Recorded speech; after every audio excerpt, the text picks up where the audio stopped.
Bismillahirrahmanirrahim. Assalamualaikum warahmatullahi wabarakatuh. Salam sejahtera untuk kita semua. Selamat pagi. Yang saya hormati Majelis Tinggi Partai Nasdem sekaligus Gubernur Akademi Bela Negara. Saya sapa dengan hormat Kakak Mayor Jenderal TNI Purnawirawan Dr. IGK Manila SIP. Yang saya hormati Ketua DPD Partai Nasdem Pak Haji Ucok. Yang saya hormati Kepala Desa Cipendeu, maaf kalau salah, Cipendeu,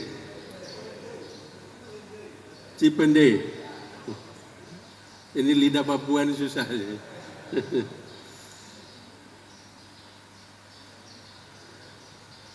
Yang saya hormati, saya kasih Kakak Ayep Jaki, tadi disebut pegiat ekonomi kerakyatan, ini luar biasa.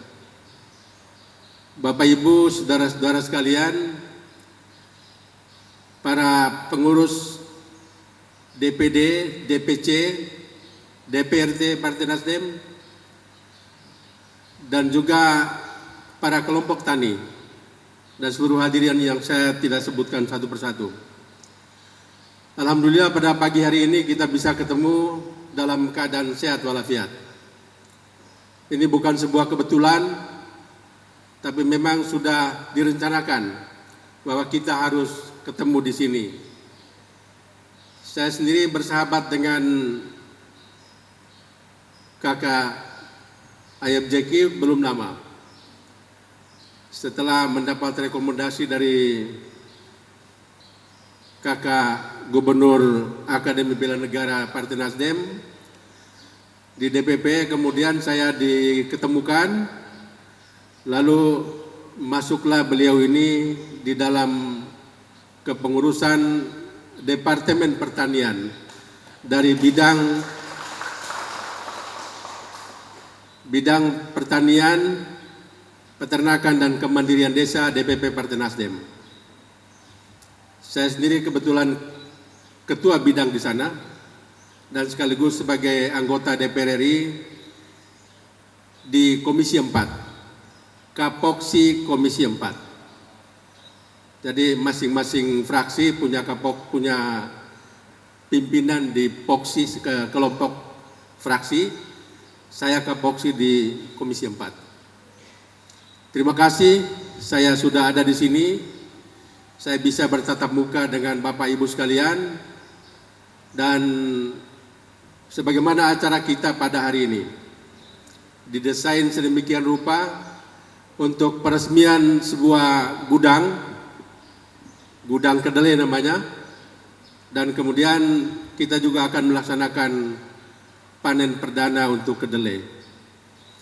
Dari sambutan Kakak Zaki tadi, target di sini akan dibangun 50.000 hektar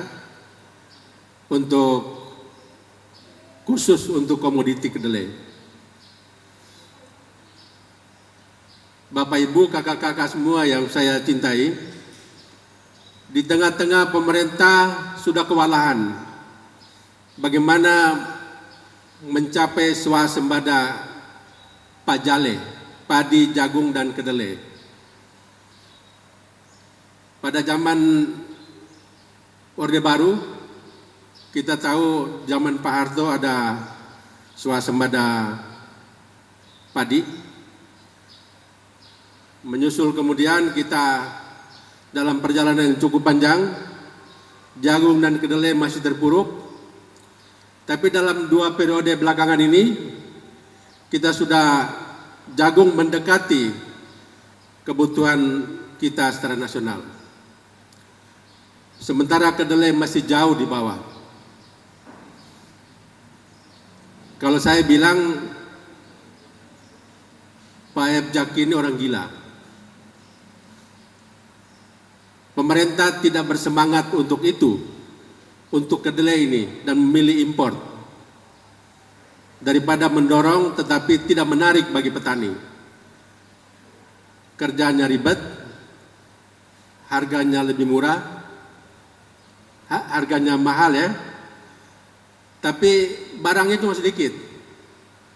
Siapa yang tahu hari ini kebutuhan kita tahun 2022 ini berapa ton untuk kedelai? Kakak ingat?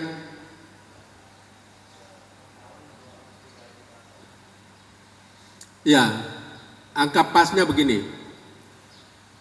Kebutuhan kita dalam 1 bulan itu 248.666 ton per bulan. Sementara produksi kita 1 tahun itu hanya 200.315 ton 1 bulan. Jadi produksi 1 tahun dengan kebutuhan 1 bulan saja tidak cukup. Bayangkan, karena itu maka pemerintah masih mengimpor 2,8 juta ton. Ini kerja besar dan luar biasa. Tapi kesungguhan hati dari KKF Jaki dengan programnya, program untuk jagung dan kedelai, setelah dipresentasikan, dan saya pikir ini Nasdem harus tangkap ini sebagai peluang, sekaligus untuk membuktikan kepada pemerintah bahwa Nasdem bersungguh-sungguh untuk mau memakmurkan rakyat Indonesia. Kita tidak janji, Kakak Jaki juga tidak janji, tiba-tiba berdiri sebuah gudang yang megah untuk menampung kedelai. Ini semangat yang perlu disambut baik oleh seluruh kader Nasdem yang ada di sini. Kalau target 50.000 hektar yang disampaikan tadi, saya kira ini bukan muluk-muluk. Nasdem punya kerja-kerja politik itu tidak pernah janji, tapi begitu disampaikan, begitu juga dikerjakan. Gitu. Antara kata dan perbuatan tidak pernah meleset. Kita tidak berjanji muluk-muluk, hanya bohong-bohongan. Kita juga tidak pernah melakukan money politik. Ketika ada pemilu datang, masyarakat diiming-iming dengan amplop yang isinya cuma 200.000, kemudian menderita 5 tahun. Nasdem tidak. Dalam suka dan duka Nasdem selalu hadir. Ini harus dicatat nih. Bagian ini juga saya lakukan di Papua. Saya daerah pemilihan Papua, asalnya dari NTT. Kakak Gubernur ABN bilang, nanti Tuhan tolong. Negeri miskin, negeri yang kering, negeri yang mengharapkan curah hujan 1 tahun hanya 4 bulan. Saya hijrah ke Papua tahun 70 dan menetap di sana. Alhamdulillah sekarang saya 2 periode di DPR RI. Sebelumnya saya juga anggota MPR di zaman Gus Dur tahun 99-2004 dari Papua. Saya ketika mendapat penjelasan dari KKF Jaki, lalu saya kembali ke Dapil. Di sana saya sudah sediakan dan sudah saya sampaikan ke Pak Jenderal.